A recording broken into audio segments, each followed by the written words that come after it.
beautiful evening to you. You're welcome to Sport Extraordinary on Atlantic Television Network. My name is Kingsley Manuel.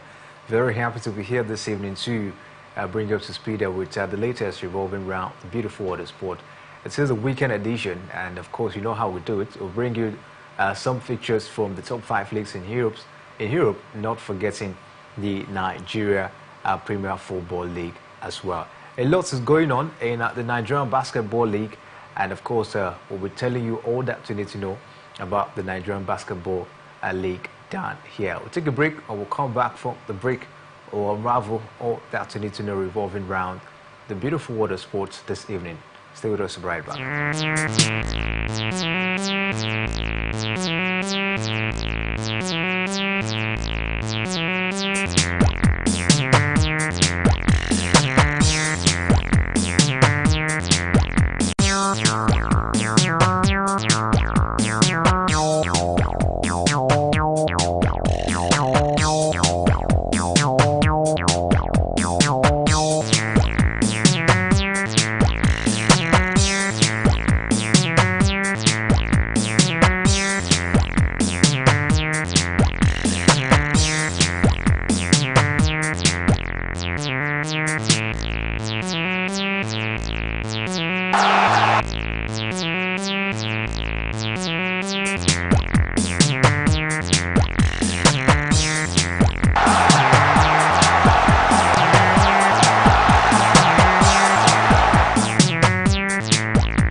You're welcome back. Steve Sports Extraordinary on Atlantic Television Network, and of course, it promises to be another exciting edition of the show. And I have with me Emmanuel, Micah, and together we're going to take a look at the latest revolving round, the beautiful water sports. Michael, good evening to you, and welcome to Sport Extraordinary.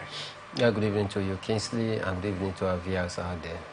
All right, let's quickly take a look at basketball down here in Nigeria, because it's really getting interesting as River Supers, of course, look to go the entire Nigerian Premier Nigerian Basketball League Nigerian Basketball League season undefeated, giving incentive by the River State government. Now, speaking recently after securing a spot and the last 8 after they defeated a bomb Comet 94-50. That game as well. So. And that is why it's giving every financial and moral support to the team, talking about River Hoopers, and that is why we are seeing the result out there. And of course, when you support a team financially, there is no way that team will not do well, except you don't have a good coach. And of course, but when you have a good coach and you provide a coach with the requisite materials, which include finance, I think it makes the job easier for the coach out there. He did pretty well during the Basketball African League, finishing 3rd. Ogo Daudu winning the coach of the tournament, came back, took part in the 64th Independent Day basketball event that was used to mark Nigerians' 64th Independent Day. They did pretty well, came top in that very one. And the league have started, and their benchmark is to go unbeaten for this season. I want to say that, is that actualizable? Can this be tenable? Of course, very tenable. Out of 7 games so far, they've actually won 6, just one down before they play unbeaten so far. I think for me, I'm very impressed with the performance of Rivers Hoopers. I must also congratulate not just the coach as well, but the players, because there are sometimes coaches might get a very good tactics out there, but when the players get on the court out there, they can't actually implement such lofty tactics that the coach has been able to dish out to them. So you give thanks and congratulate the coach and also the players as well that was able to perfect the tactics of the coach on the court out there. Not also forgetting to extend that congratulatory message to the Commissioner for Sport, which I had mentioned earlier. 3 or 4 days ago, our man was on ground, to attend one of the executive meetings where the sport commissioner actually called all sport stakeholders out there, and he was telling them presently that look at the coach, asked him whether he's owing him any amount of money, and the coach nodded that he wasn't owed of anything, and the players as well actually concur to the same tone that the sport commissioner has been very, very magnanimous in terms of giving them the financial and moral support. And for me, according to the sport commissioner, he said, now that you have been given every necessary support and everything that you need have been provided, go out there and do your own part. We have done our own job. Go out there and deliver on the mandate. And of course, it is not surprising that Rivers Hoopers, they are delivering right now, because the onus now lies on them to also do their own part of the bargain after the sport commissioner have provided them everything. And the result for me, they are just coming naturally because they had to acquire some good players to add to the ranks out there.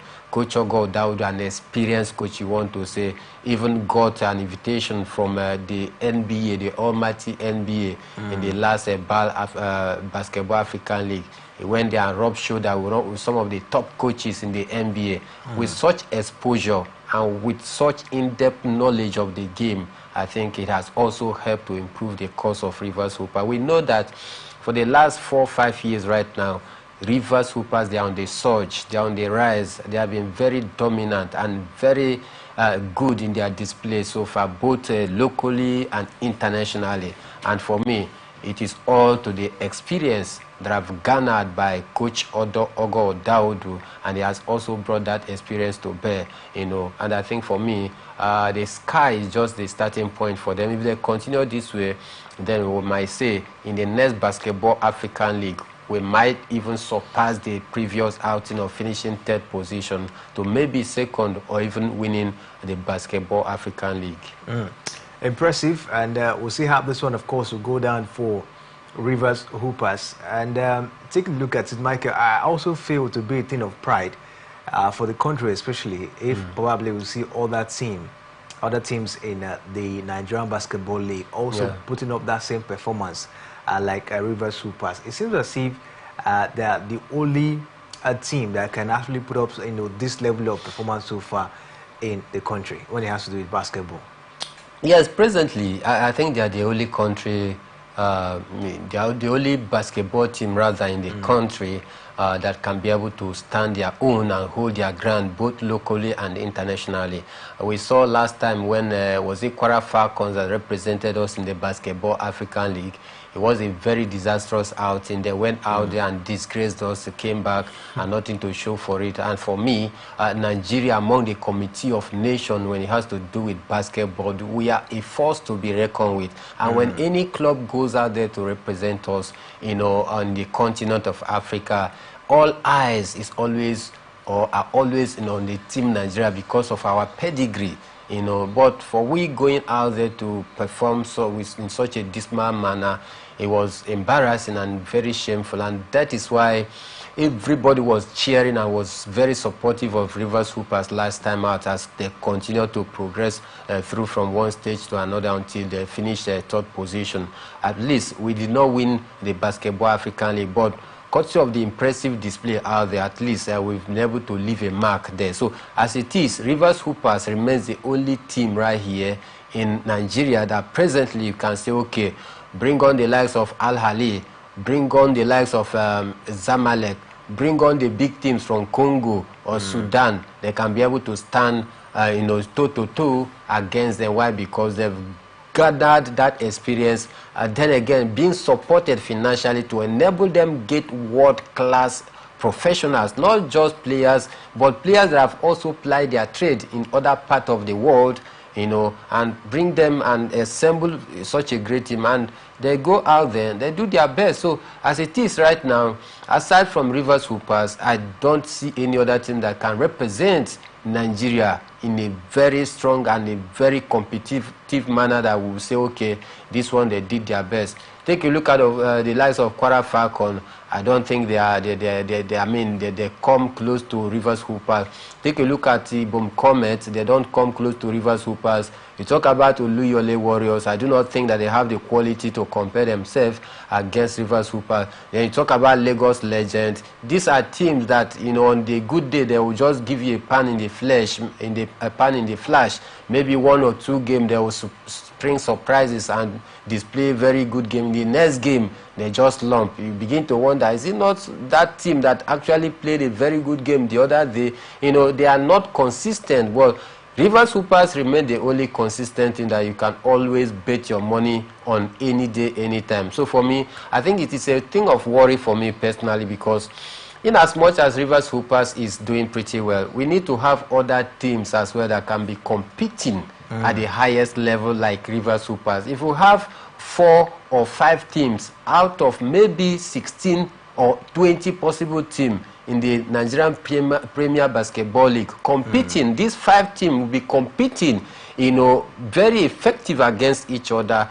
That is when we begin to say, okay, there is a massive development of basketball in the nation. But when you're having one team running the show, it doesn't make it interesting. I mean, it doesn't look that interesting, and it looks as though our league is moribund. It's not improving. It's very static, which for me, I'm very worried, because I want our league to continue to grow. I know that Musa Kida is doing his best, but then a lot need to be done so that we can continue to expand the ecosystem of basketball across the nation. You talk about the East, you can have a team that is very that can be able to hold their own any day, anytime, and that is the way you get to develop, and not just one team. We are focusing our eggs on one team. It is not always good, because when you go for a competition, and if anything happens to 1 or 2 players coming in from that team, it means what it simply will mean is that they are going to attain or achieve the possible result that they should have achieved. But when you have different teams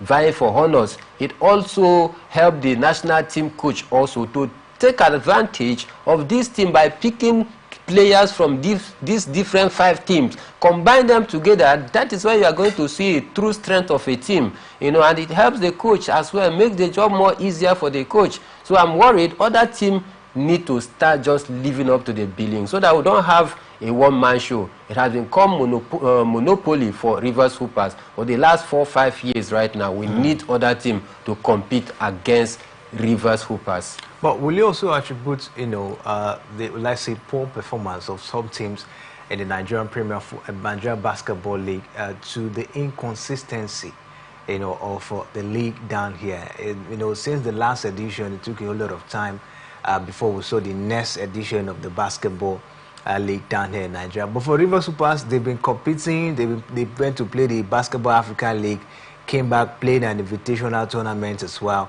and now they are back, you know, in the Nigerian Premier Basketball League. Whereas other teams are just sitting down, players looking very rusty, and just came back to the Basketball League, you know, as it stands. So will you attribute it as well to the inconsistency we've seen in the Basketball League down here in Nigeria? Of course, that cannot also be jettisoned, the inconsistency of Nigerian Premier Basketball League. Talking about the way we organize ourselves here, you cannot just keep the players, you know, inactive for such a long time, 3 months, 4 months, 5 months. At some point, 6 months, there was no many tournaments major apart from activity. the Basketball League, which is and parcel of the problem. But then again, state government as well have their own role to play. The private sectors as well, they also have their own role to play. Now, if other state is doing what Rivers State is doing in terms of supporting the basketball team, I think maybe 1 or 2 states would have been on the surge as well, you know, to say, okay, this state is doing pretty well. But if other states is paying more their players active, while waiting for when the Nigerian Basketball League will wake up from their slumber. You know, when the Nigerian Basketball League goes on sleep, then the state sport commissioners will also go on sleep as well. You know, when they wake, when the Nigerian Basketball Federation works. If that is the way Rivers Hoopers or Rivers State government or Rivers State Sports Commissioner has been dealing with Rivers Hoopers, I do not think that the height that Rivers Hoopers has gotten to this time would not be, exactly. So for me, I think it's just a collective, problem that the state sport commissioners need to also be on ground to do their own part of the bargain, while throwing blames on how the league is not consistent. They all need to also take the portion of the blame as well, because if they are doing their own part, these players will be very effective, very competitive. If you are not taking part in any regional tournament, why can't you organize a state indoor sports hall where all these basketballers will come together and play more like a mini tournament? That will have a whole long way to go. There are other private clubs out there who do not even have the money to register for the Nigerian Premier Basketball Leagues out there. I know 2 teams out there in Lagos. They don't have the money yet, to register, but then they are a very good side as well. So as a state-owned basketball club, why not organize a mini tournament and invite this kind of, private teams, so that just to keep the players very active while waiting when the NBF, Nigerian Basketball League, will also commence. So, like I said, it is a collective responsibility that we need to do. We need to put our acts together if we truly want to grow basketball. It's not just one-man affair. Why we are mentioning the Nigerian Basketball Federation is because they are like the fulcrum of basketball in the country. You can't talk about the growth of basketball without mentioning the Nigerian Basketball Federation. So I think it's a collective interest, but then the head need to take the lead so that others will also follow. It was talking about the head taking the lead, Michael. Shehu Duko, I think that was yesterday. We heard him, of course, outlining his plans for the country when it has to do with sport. He talked about making sports a money-spinning venture. He also talked about developing the infrastructure we have in the country. And, he also said something about the fact that Nigerians should not be that hopeful in terms of winning laurels, even in the 2028 Olympics, that we should not, have that hope. First, that he wants to lay a very good foundation for sports to strive. That when he put up the foundation, making sure that, there are better infrastructure, sporting infrastructure, sport is now money spinning, of course, in the country, that getting laurels, of course, will be very easy, for Nigeria, especially, the Olympics as well. I don't know what you make of it, because you talked about the head, and with these, plans from Shehu Diko, do you see Sporting Federation in Nigeria striving, let's say, in the next 3 years? I think it's going to be a very difficult one, taking a look at the realities on ground.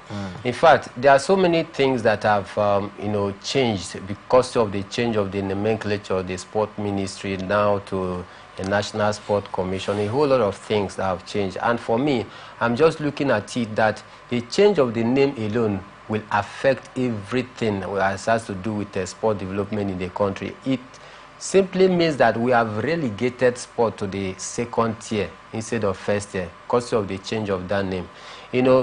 I was just doing some research. I just discovered that when you talk about the sport ministry, we have the sport minister in the person of John Waneno then.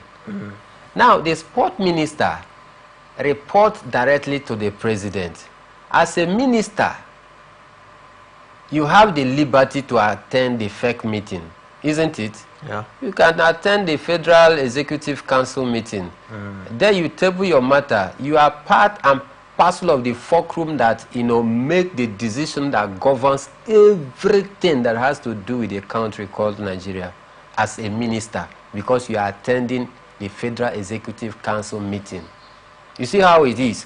Now, when you now scrap out the sport ministry, meaning that the minister has been scrapped out. And of course, you know that the Constitution acknowledges that place of minister, that it is the ambit or the right of the president to appoint a minister, and the minister can also attend executive council meeting. It's in the Constitution.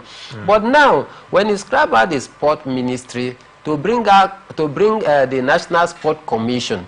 Now you are having a chairman in the National Sport Commission in the place of the minister, isn't it? Yeah. Now, the chairman, constitutionally, it is nowhere recognized that a chairman can attend executive council meeting. He cannot. A chairman cannot attend a FEC meeting because he is a chairman. He is not a minister, which the constitution recognizes. So how does he relate his matters to the federal government? That is the issue. That is why I'm telling you that it will be very difficult for us to progress sport-wise. Now, as a chairman, you now, from this research, it has shown that the chairman of the sport ministry reports to the SSG and not even to the president direct. Are you getting it? Now, if the chairman is reporting to the SSG will now take his matter to the president. And you know, those bureaucratic process is going to delay in some decision making. Why? Because the chairman is not there to talk to Mr. President direct or even voice his own opinion or ideas in the Federal Executive Council meeting, where all matters will be tabled on the table so that for them to discuss. So it will be more like, you know, having a representative to speak for you instead of speaking for yourself. And you know, those protocols, it's going to delay in so many things. And that is why you cannot expect so much from him. That is why I said earlier that you look as though we have relegated sport to the background. It's a demotion of sport development courtesy of the scrapping of that name. Because the sport minister then has the power to attend the executive council meeting because the constitution recognizes him.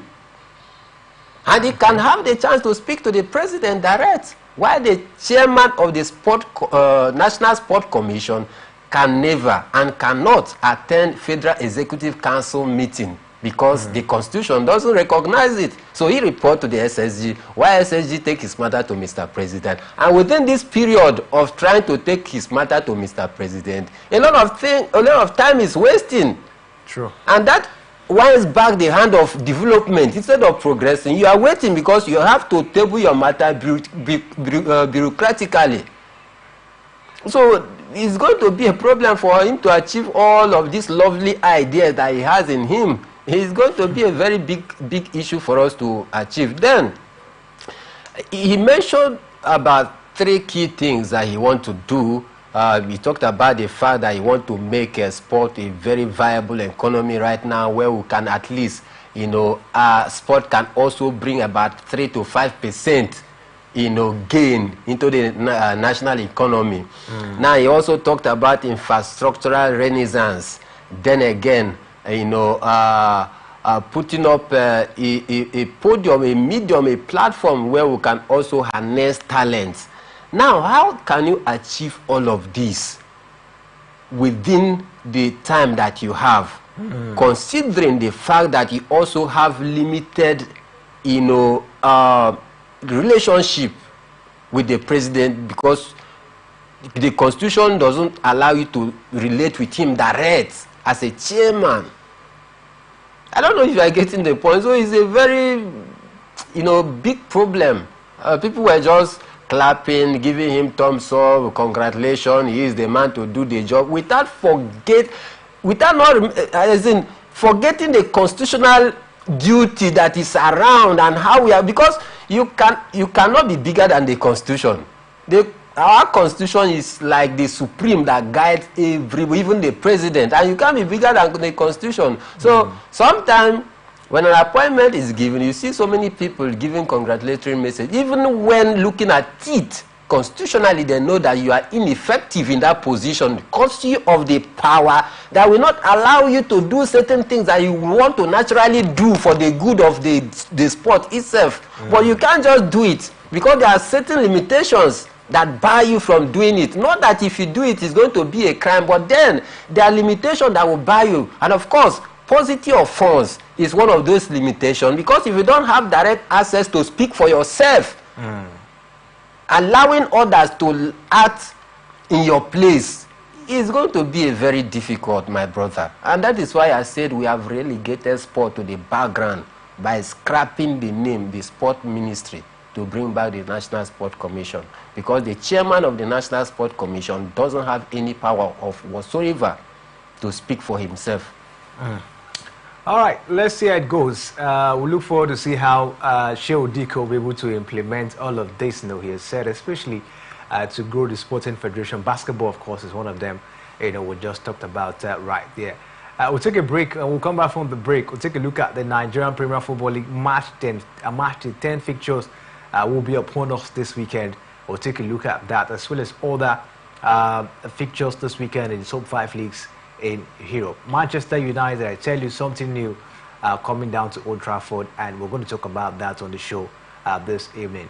Stay with us, we'll be right back.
The people of Maiduguri need your help. A catastrophic flood has engulfed the city, leaving over 1 million residents stranded and fighting for survival. Entire communities are submerged, with people trapped inside homes and on rooftops cut off from food, clean drinking water and essential supplies. Health experts are warning of a potential outbreak of deadly diseases, and medical facilities are out of commission. The situation is dire. Helicopters, boats and high-riding trucks capable of navigating the treacherous, waterlogged areas are urgently required to reach the countless men, women and children still awaiting rescue. The Nigerian media is issuing a desperate plea to the government, humanitarian organizations, international actors and citizens across the nation.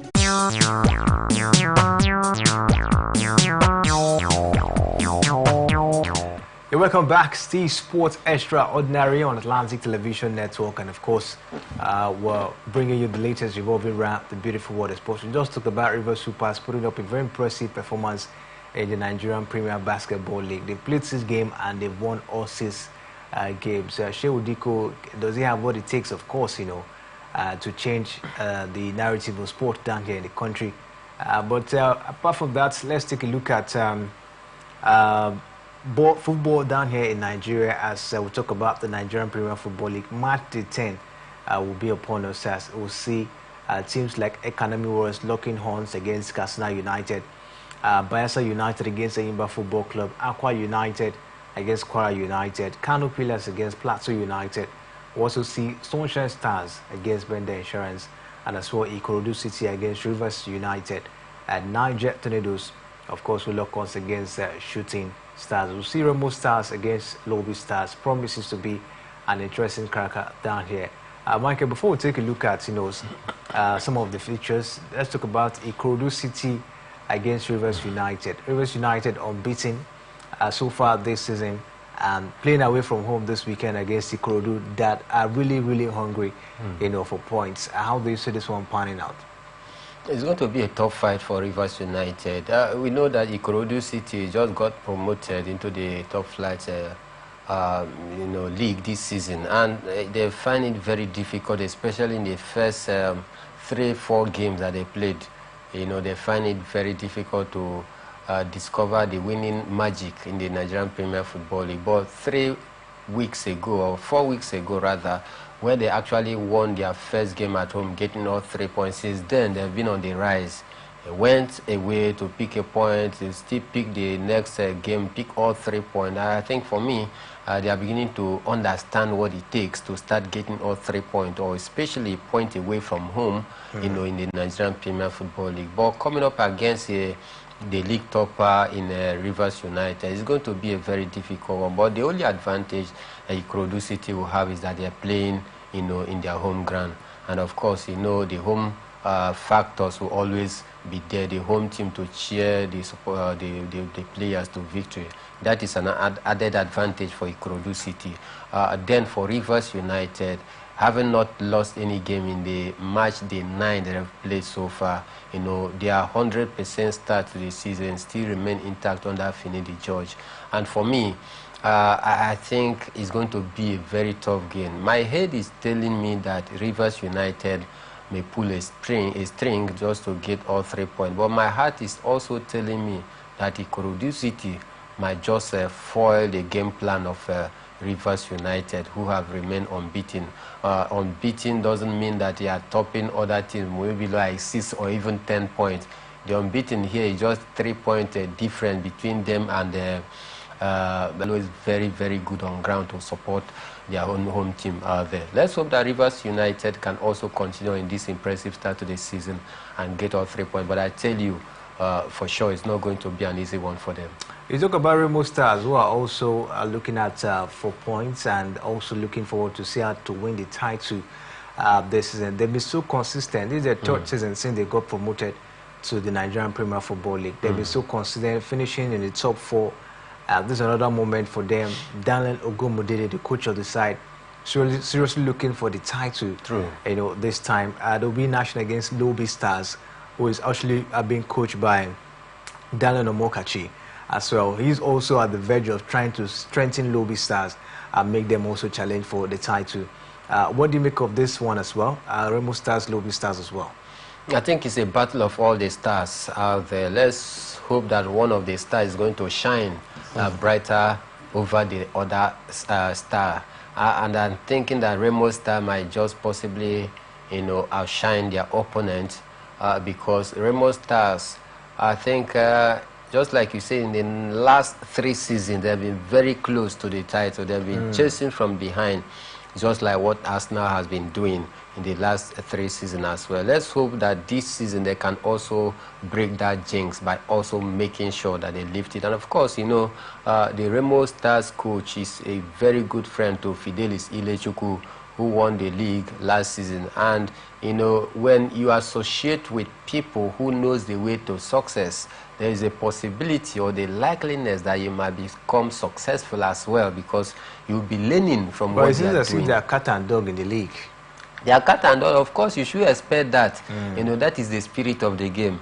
Even if you and your father is playing your play to the rules of the game and remain professional until the game is done and dusted, then you guys can hug and maybe have a share of a glass of champagne out there. But while on the course of the game out there, you must remain very professional. That is why sometimes when a player leaves a club that he loves so much to another clubs, and he's being featured against his same team, he always tries to score. Why? Because this is professionalism.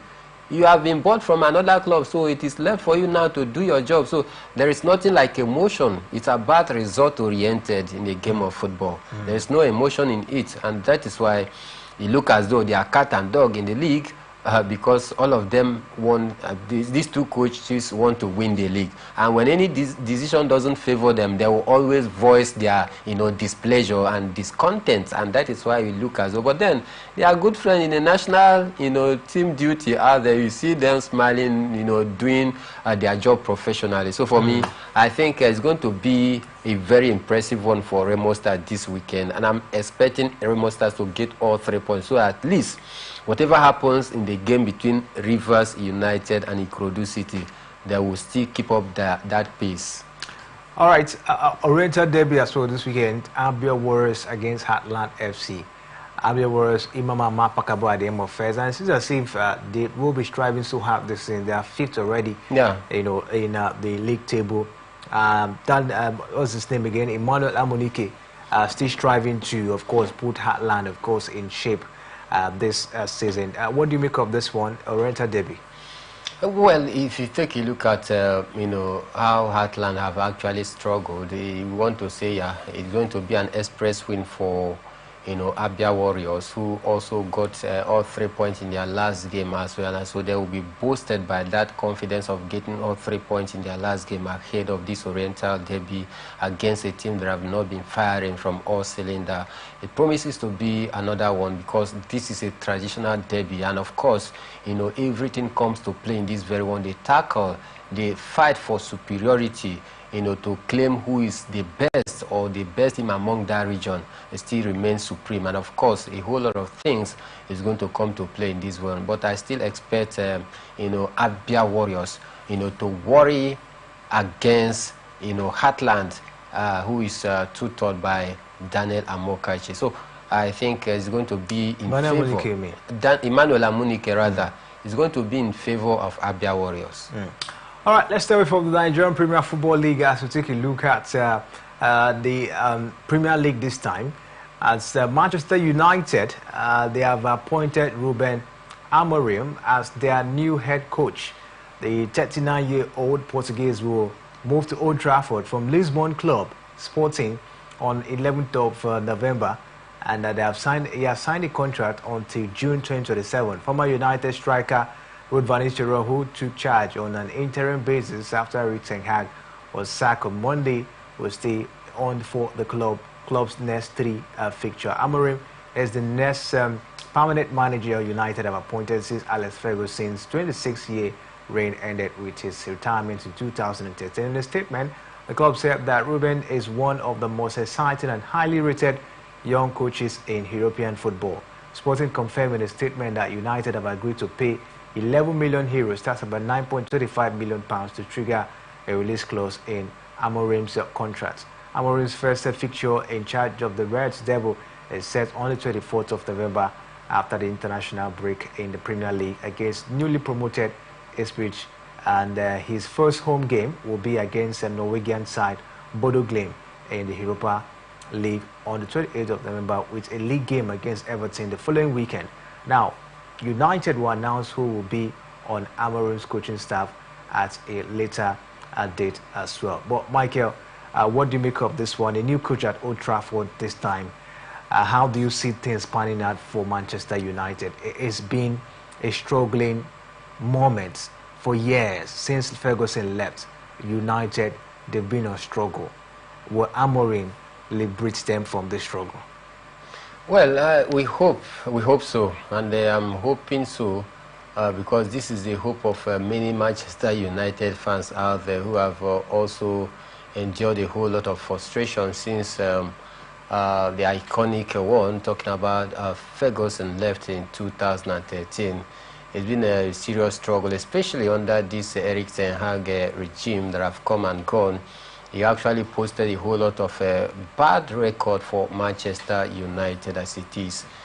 So let's hope that Ruben Amorim can go into his armory and bring out some lethal weapons that can help Manchester United to fire on and start getting back to winning ways, so that at least they get back to that peak period where we say Manchester United is truly a top team indeed, because this time around we talk about big teams, you look as though Manchester United is no longer a big team because of the poor result that they've been getting of recent. So keep our fingers crossed, hoping that it's going to bring back that confidence and trust back to Old Trafford. But I tell you, Kingsley, is a gamble, a very big gamble for Ruben Amorim coming to Manchester United. A gamble in the sense that his record vis-a-vis that of Erik ten Hag, while Erik ten Hag was Ajax, if you compare and contrast their winning ratio, Erik ten Hag actually had a better winning ratio, in his days at Ajax before coming down to the English Premier League. Now, Ruben Amorim is in Porto, doing pretty well, no doubt. In the whole of Europe, 10 major leagues, of course, he has boasted an incredible record of about 77% win ratio. Out of 156 points, he got 120 points, which for me, it's about 85%, good scored out there, that he has ticked all the boxes. But then the fear is that the Portuguese league is quite different from the English Premier League. And that is why we saw Erik ten Hag struggling. He couldn't replicate the same fine form we saw him at Ajax. Why? Because the Dutch Eredivisie is different from the English Premier League. And so bringing a man from Porto who doesn't really have that coaching experience, he's still very young. He has not been on the job for a long time. Somebody will say, oh, does experience or longevity count in coaching? Of course, yes, it does. True. You cannot, jettison the idea that the older you get as a coach, the better experienced you become. We saw Pep Guardiola, one of the few coaches that stepped on the big stage. Within 2-3 years, they were able to deliver massive trophies. Of course, this happens in a rare occasion. Apart from Pep Guardiola, who did that, maybe you talk about Xavi Alonso last season for Bayern Leverkusen. Away from that, traditionally, if you see some of these coaches doing well, they have paid their dues over the years. So the Pep Guardiola we are seeing dominating the English Premier League today, he didn't just start from somewhere and start dominating. He started right from Barcelona, also proved himself at Bayern Munich before coming down to Manchester City. They talk about the Italian Serie A. Take a look at the coaches that are winning laurels out there. Pioli, how old is he? How long was he in the job? You talk about Antonio Conte. How old is he? How long has he been on the job? These are factors that you must also consider. You talk about Carlo Ancelotti, that is doing pretty well for Madrid. How old is he? How long has he been on the job? These are things we need to also put in consideration, so that if you are doubting that this is not a gamble, you ask yourself, how many years experience does Ruben Amorim has, for the job? How old is he in the job? Then, during his learning curve, has he been able to encounter serious challenge in handling one of the biggest clubs? Okay, I think it's just going to boil down to the plan for the club, the team. Mikel Arteta wasn't that so good when he was given the Arsenal job. And he came in 5 years. He has now made Arsenal to be one of the team that can challenge any team in the world now.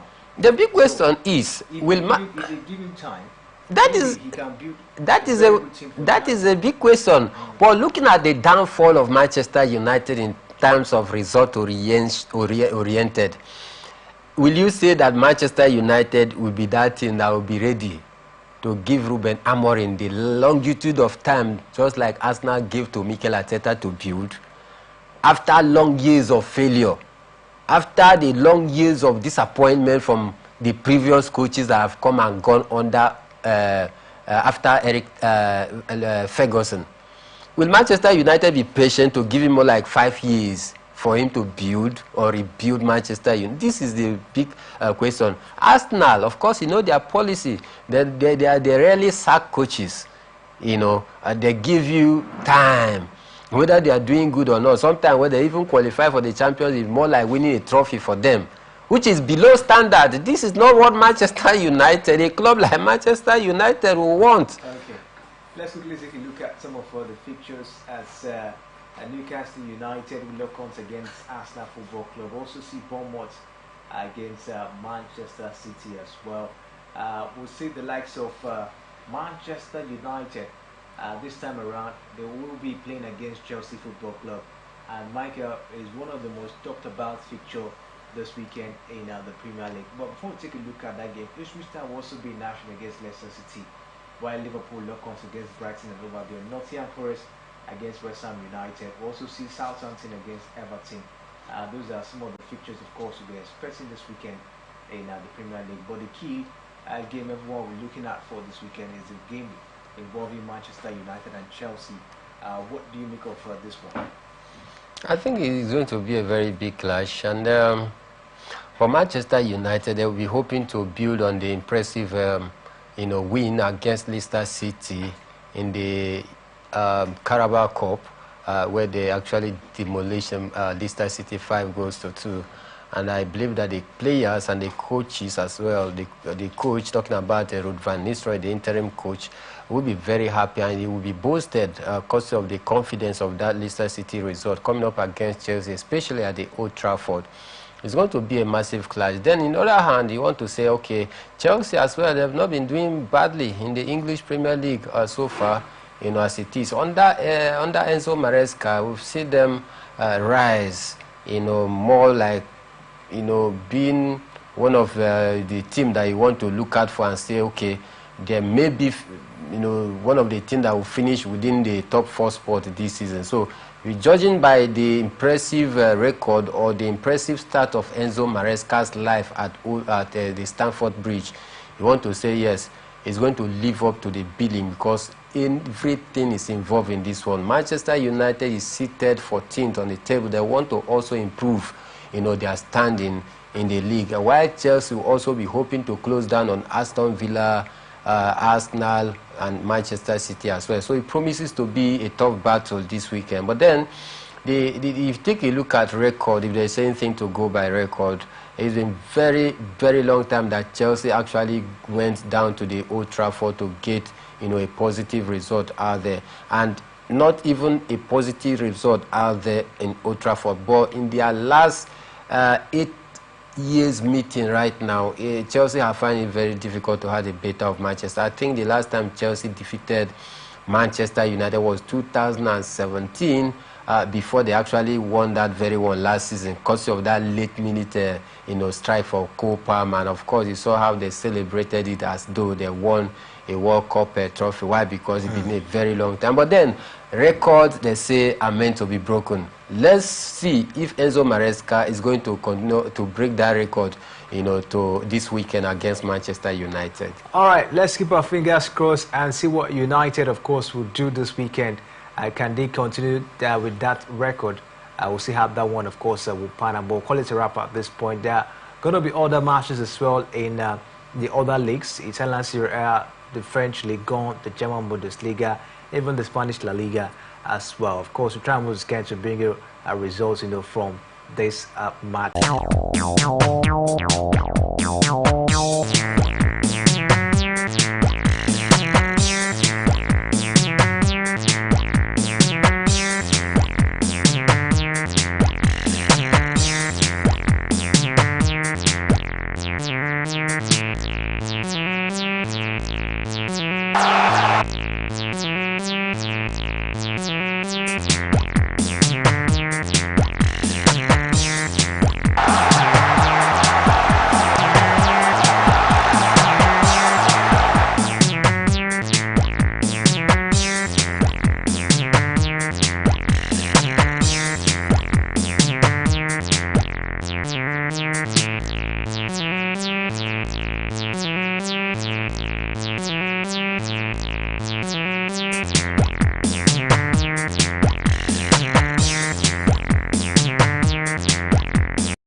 The people of Maiduguri need your help.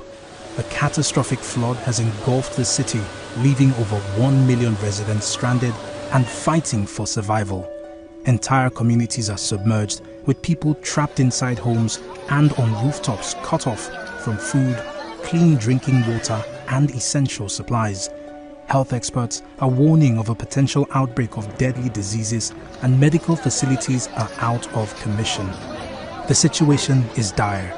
Helicopters, boats and high-riding trucks capable of navigating the treacherous, waterlogged areas are urgently required to reach the countless men, women and children still awaiting rescue. The Nigerian media is issuing a desperate plea to the government, humanitarian organizations, international actors and citizens across the nation. Step in now, before it's too late. For more information on how you can help, contact Professor Usman A. Tar, the Honorable Commissioner for Information and Internal Security, Borno State, on 0809-233-3955. Every second counts. This is powered by Atlantic Television Network.